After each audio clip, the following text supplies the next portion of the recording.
Tapi coba kita renungkan kembali how powerful ya Jokowi. Bagaimana kekuatan itu begitu diberikan secara luar biasa oleh Undang Dasar 45 kepada seorang presiden, gitu. Sehingga apapun namanya, yang namanya presiden itu luar biasa. Jadi kalau presidennya saja memberikan contoh yang baik, saya nggak yakin menterinya berani.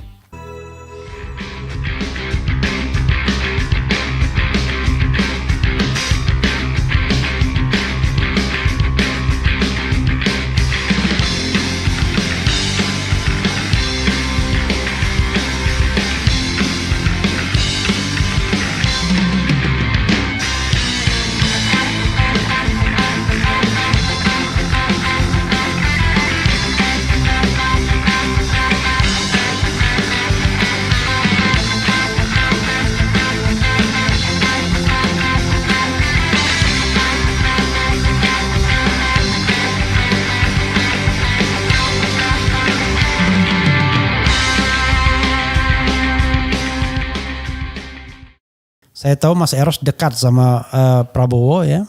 Usianya pun Ya setahun lebih tua Mas Eros. Iya. Prabowo 51, Mas Eros 50. Jadi wajar kalau dia panggil wo doang. Iya, ya teman ya kan.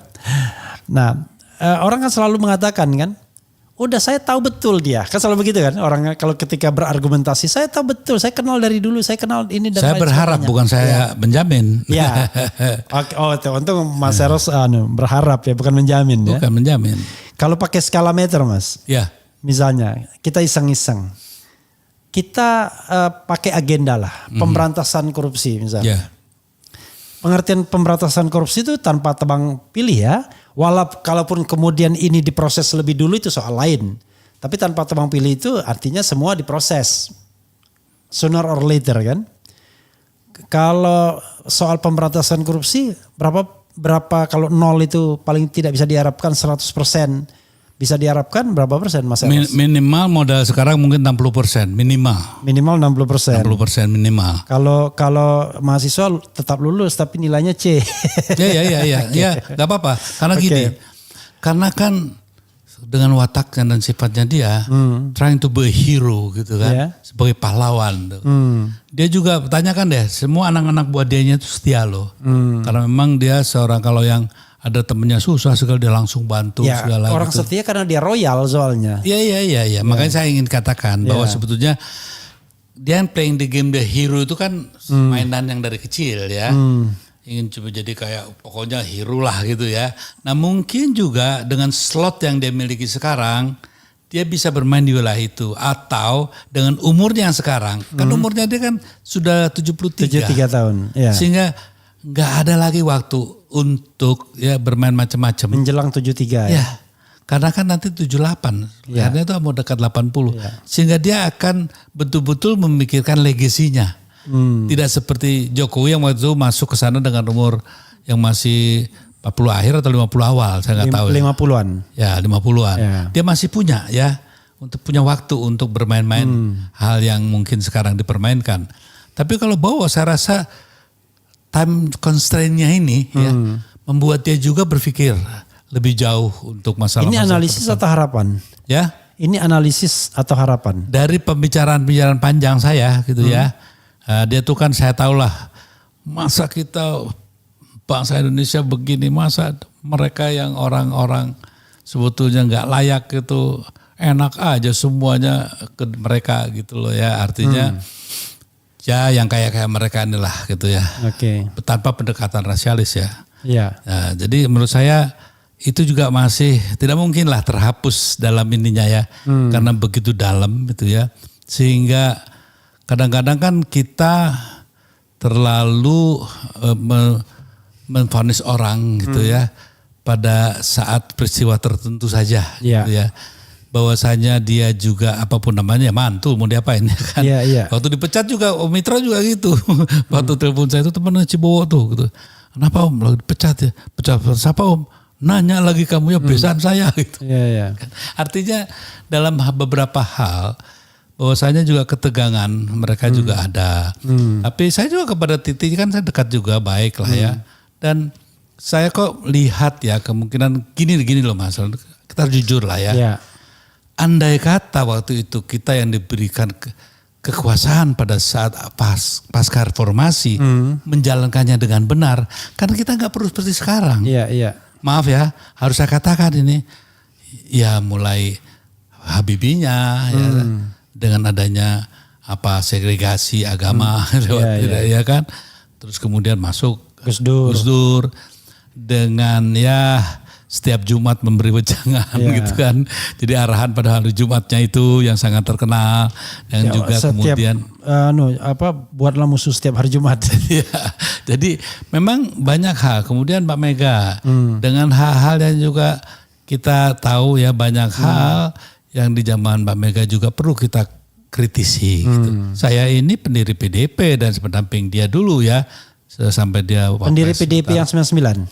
Iyalah, bahkan saya mulai PDI itu justru pendiri Litbangnya juga saya sangat aktif di Litbangnya gitu ya. Pada tahun 80 berapa 1 atau 2 tuh ya. Jadi maksud saya sudah lama mengenal ini ya. Sehingga kita harus secara kesatria juga ada kesalahan juga yang kita buat. Jangan kita merasa benar sendiri gitu ya. Ada kesalahan yang harus kita koreksi. Kemudian juga Mas Bambang Yudhoyono ya. Sudahlah, banyak juga hal yang harus bisa kita kritisi. Sehingga kesalahan yang menumpuk. Andai kata waktu itu ya, meninggalkan catatan-catatan perjalanan yang betul-betul memberi ruang di mana perjuangan reformasi itu menjadi nyata, ada dan terwujud, kan gak akan mungkin terjadi seperti ini. Jadi dalam konteks sekarang ini, mungkin yang terbaik kita cobalah masing-masing kita melihat ya, kemungkinan ke depan apa yang bisa kita lakukan. Kalau menyalahkan Jokowi itu menurut saya sih tukang beca aja udah tahu kok sekarang. Ya, jadi kalau kita sekarang masih mempersoalkan dia gitu ya, it's too late itu kenapa? Sudahlah ini orang mau sebentar mau ini gitu ya. Sementara satu kesadaran kita bagaimana teman-teman kita yang dijabat maaf ya ditawarin jabatan komisaris udah melenceng kok. Nggak usah gitu. Dijauhin tenaga ahli gitu ya. Apa staf sus. Waduh udah kayak gimana gitu ya. Dan saya lihat kok banyak juga para staf sus yang luar biasa itu. Luar biasa duitnya. Iya dong ya makanya jadi kita juga harus bisa mau tidak mau ya ke depan. Kita dulu ngeritik Orde Baru. Pertanyaan saya, apakah lebih baik dengan Orde Baru sekarang ini? Jujur ya. Jujur. Kan ditanyakan kepada saya kalau ruang kebebasannya masih ada kalau sekarang. Loh, sedikit. Kalau menurut saya ada hal-hal yang kalau kita bicarakan kan secara sepenuhnya kan susah ya kan. Nah, memang ada hal yang memang sangat harus jangan sampai amit-amit jabang bayi lah gitu ya. Kalau ekonomi ya lebih baik Orde Baru. Ya. Tapi kalau ruang kebebasan berbicara ya sekarang masih ada ruangnya. Ya. Kalau ngomong begini di Orde Baru udah ditangkap kita Mas. Ya kebebasan tanpa dasar juga akan bahaya. Ya. Nah di sana tuh dasarnya kuat kebebasannya nggak ada gitu kan. Jadi memang hal seperti ini kan tidak bisa kita secara hitam putih melihat ini semua ya. Bahwasanya diri kita juga banyak boroknya iya. Ya bahkan contohnya lah saya nggak bisa mengerti itu. Karena buah saya banyak lah yang jadi DPR, jadi pemimpin gitu. Saya tahu dulu kan naik bus gitu kan. Masa dalam jangka 10 tahun bisa begitu luar biasa. Satu periode tiba-tiba menggunung. Ya ada yang sekarang rumahnya di Menteng lah segala gitu ya dengan ini. Dari mana? Kalau tidak dagangan apa gitu kan. Nah contohnya sekarang bagaimana kita semua diam Bung. Kita sekarang ribut-ribut setelah ada kecelakaan. Lalu lintas yang tadinya ngebut-ngebut didiemin aja. Contohnya pembangkrutan negara. Ya, lewat yang namanya pemberian lisensi pertambangan. Ya. Yang melanggar jelas-jelas Undang-Undang Dasar 45 pasal 33 ayat 2 ayat 3. Kok kita semua diem? Gitu ya. Kenapa kok kita semua yes and amen aja gitu kan? Sebenarnya kalau dibilang diem semua juga tidak, tetapi memang suara itu terlalu kecil. Terutama ketika misalnya undang-undang pertambangan. Justru pertanyaan saya sederhana kan. Kalau terlalu kecil itu karena yang namanya Refli Harun Erojar itu kecil. Suaranya dalam konteks menyentuh negara. Karena yang berwenang sudah ada kita kasih Iya. Yang salah kan kita yang ngasih. Iya. Di DPR-nya semua diem kok gitu ya. Jadi kalau sekarang nih, Karena DPR-nya orientasinya ini semua. oh iya makanya. Nah dengan begitu saja, kenapa kita tidak melihat bahwasanya?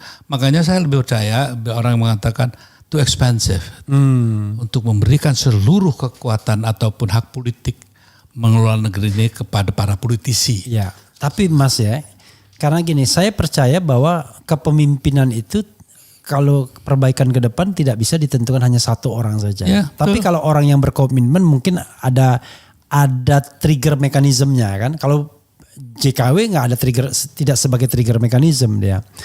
Tapi saya membayangkan ya, kalau sekarang orang udah biasa cari uang mudah dengan main politik, korup begitu, kan mudah sekali lihatnya kan saat masuk gembel, ketika di prosesor di politik tiba-tiba udah kaya raya kan begitu kan. Dan orang menikmati itu kan. Dan mereka adalah orang yang punya voice di masyarakat. Makanya tidak heran kan kalau approval rating Jokowi tinggi karena selalu dieho oleh orang-orang yang merasa puas di lingkaran kekuasaan kan, baik di eksekutif, legislatif maupun yudikatif. Nah kan hal yang sama kan tidak akan mudah untuk berubah di zaman Prabowo. Oh, setuju saya bahwasanya gini, Anda katakan memang tidak mungkin seseorang, tapi coba kita renungkan kembali how powerful ya Jokowi bagaimana kekuatan itu begitu diberikan secara luar biasa oleh Undang-Undang Dasar 45 kepada seorang presiden, ya toh? Sehingga apapun namanya, yang namanya presiden itu luar biasa. Jadi kalau presidennya saja memberikan contoh yang baik, saya nggak yakin menterinya berani, karena sesederhana itu, apalagi paternalistik ini ya, di mana partner klien itu masih sangat kuat di kita gitu ya. Contohnya kalau misalnya saya di kantor saya nggak ada berani macam-macam itu, karena saya nggak pernah gitu. Ya, di keluarga saya nggak pernah begitu, karena saya tidak begitu. Sehingga kehilangan percontohan ini ya. Anda mengatakan jangan korupsi loh, tapi gimana? Waktu saya masuk, ini ada mudah-mudahan Pak Menko kita yang lama. Menko mana? Yang waktu saya masuk di transformasi percepatan hukum, pertanyaan saya satu kok sama dia. Istana itu masalah atau solusi? Ya kalau solusi pasti punya beres. Tapi kalau masalahnya gak akan pernah beres itu loh. Jadi maksud saya kita harus lihat dulu lah permasalahannya secara benar dulu gitu ya. Sehingga kita bisa mengkritisi secara benar juga. Tapi kalau banyak contohnya, saya waktu diminta untuk berantas mafia tanah. Tiba-tiba mafia tanahnya foto-foto sama presiden, kan pusing saya ya kan. Jadi maksud saya hal-hal seperti itu kan realita. Jadi kalau misalnya kita bicara kebebasan, ternyata orang fasih menyebut Jokowi, Prabowo, tapi tidak berani menyebut Mr. T. Ya mungkin even Pak Mahfud sekalipun. Iya, itu katanya kan T itu kan ada di mana-mana.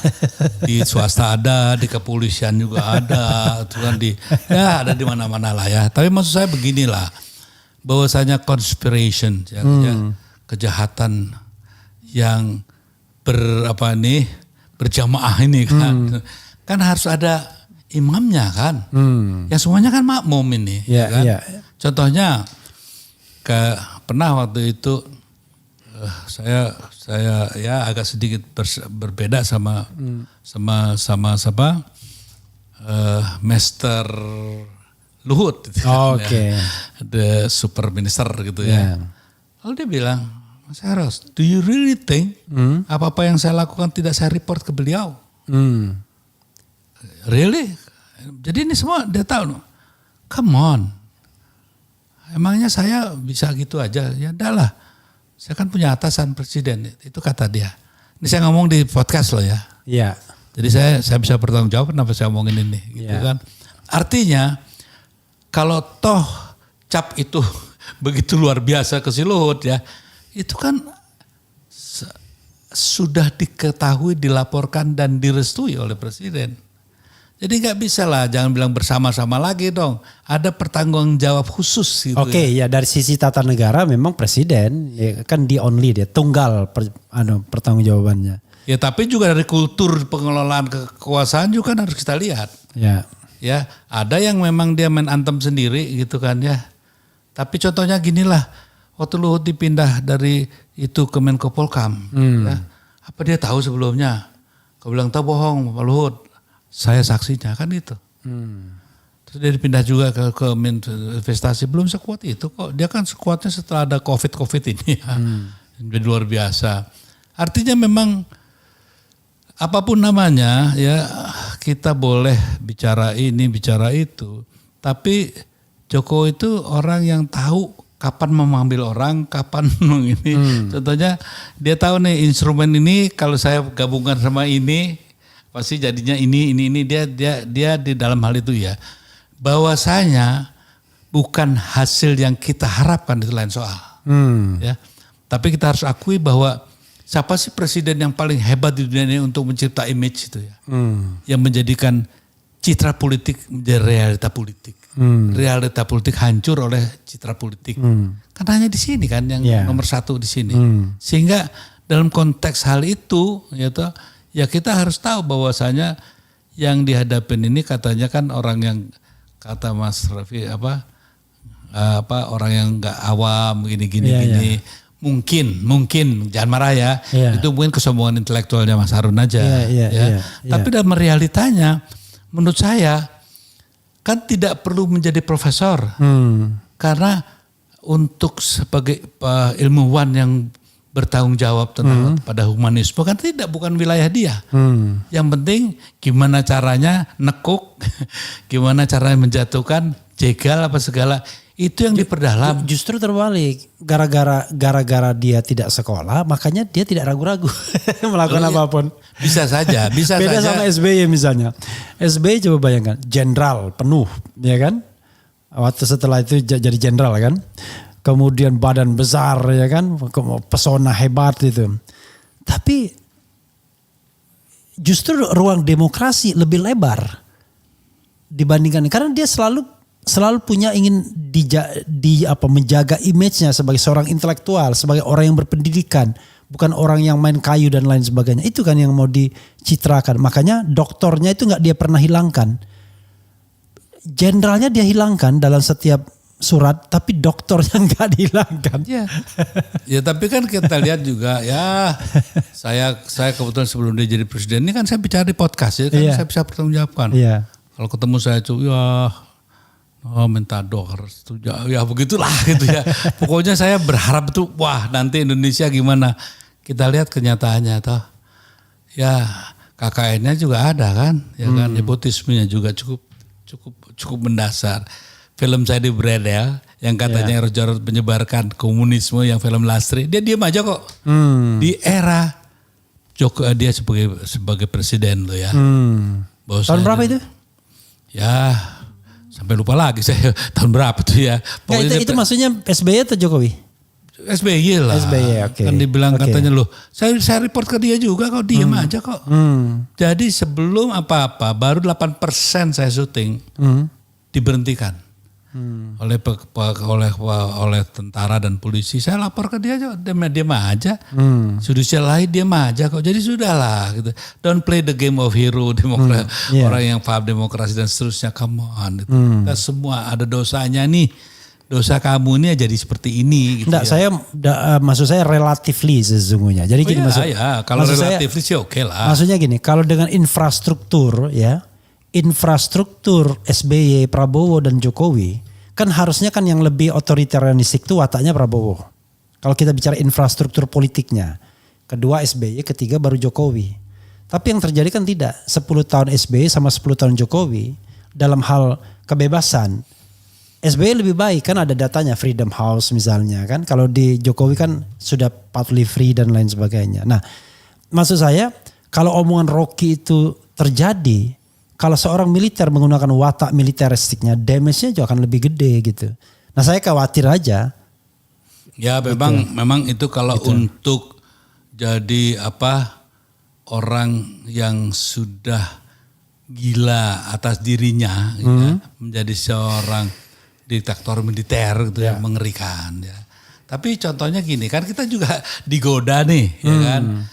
Cina yang jelas-jelas pahamnya itu ideologinya ya, ideologi resmi negaranya kan masih komunisme. Ya. Tapi they become the winner dalam peradaban masa kini. Di perekonomian lagi, gila kan?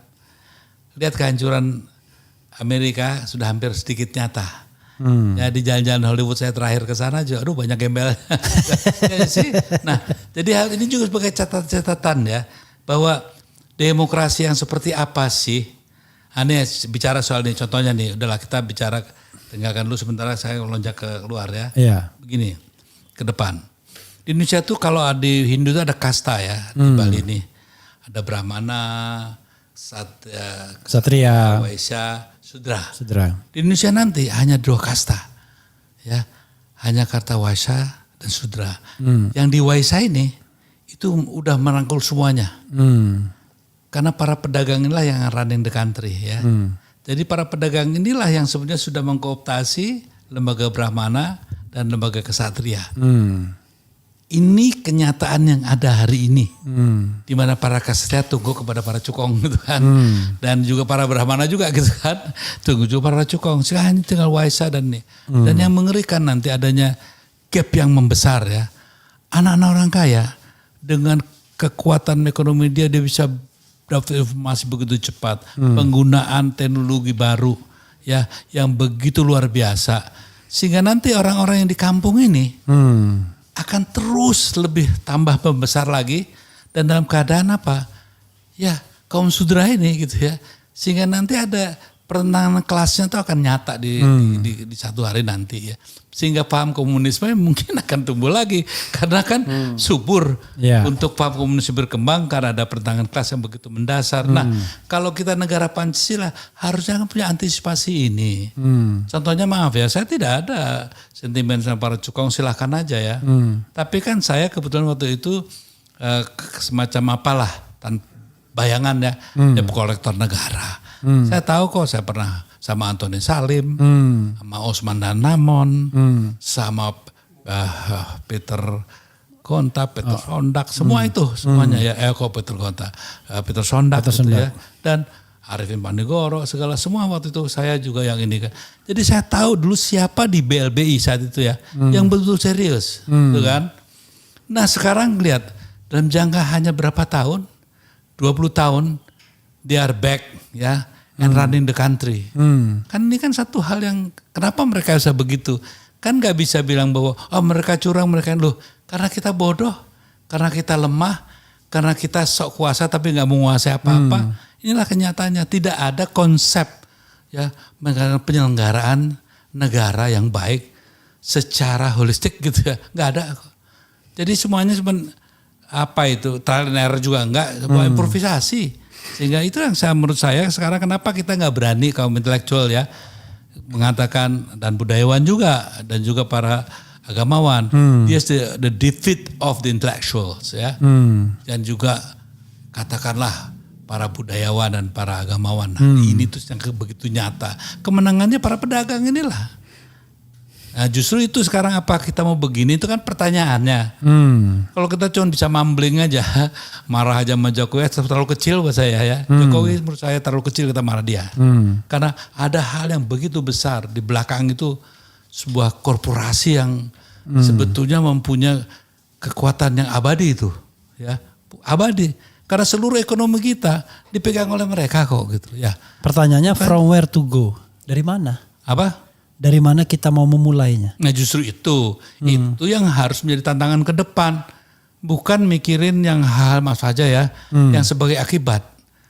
Jokowi memerangi juga akibat menurut saya. Udahlah, ini orang kalau memang udah, makanya waktu di dalam dialog saya bilang, bicara kejelekannya udahlah kita udah tahu itu sih, gak usah. Cuman how to solve this nation problem ke depan. Karena kita akan dibenturkan satu suasana di mana pendidikan kita saja udah hancur ya.